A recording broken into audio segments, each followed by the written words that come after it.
IT company की शोषणाचं केंद्र.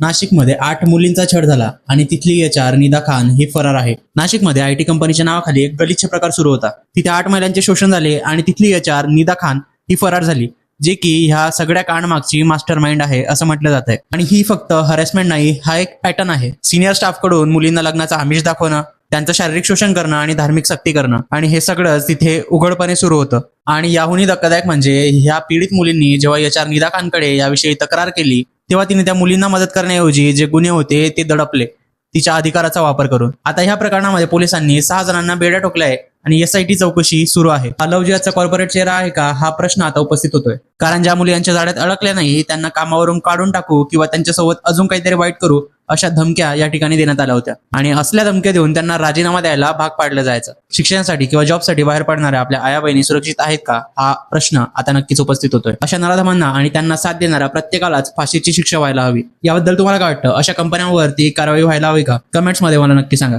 जय महाराष्ट्र.